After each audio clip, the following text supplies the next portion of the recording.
Vous savez que je propose une lecture assez nouvelle du Pentateuque, pour une raison très simple, c'est que je crois avoir montré que le Pentateuque est largement impacté par le courant israélite septentrional qui a fait sécession avec le Sud, à la différence de l'Amérique où c'était le contraire.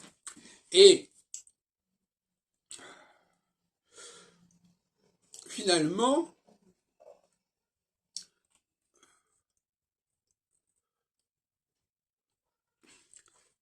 on peut dire que le récit de la Genèse concernant la création de la femme est un récit additionnel. Il le dit.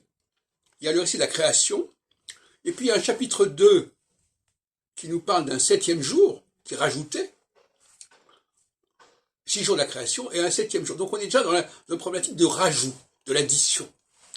Et ce chapitre 2 continue par un processus, encore une fois, additionnel, avec la création de la femme.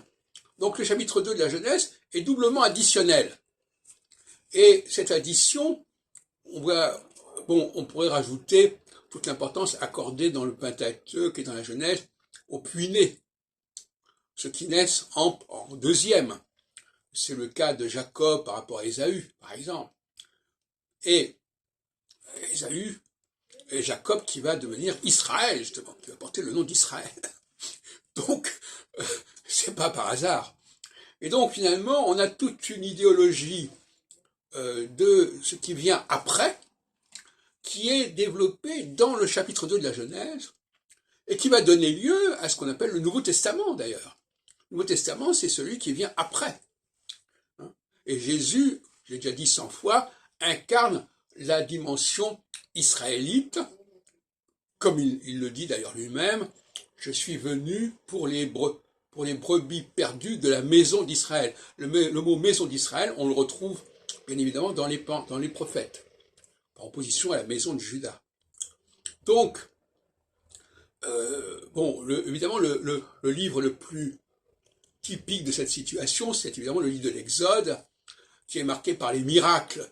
Et ces miracles divers que Dieu permet à Moïse, quel Dieu permet à Moïse, eh bien, on les retrouve évidemment dans les évangiles avec les miracles que fait Moïse, que fait Jésus, sans parler, bien entendu, de la résurrection. Et les miracles, eh bien, c'est quelque chose qui vient s'ajouter, se greffer sur la création première, qui n'est absolument pas miraculeuse en elle-même. Et le miracle, c'est prométhéen, le miracle, c'est une remise en question du premier état des choses pour en proposer un deuxième, un second.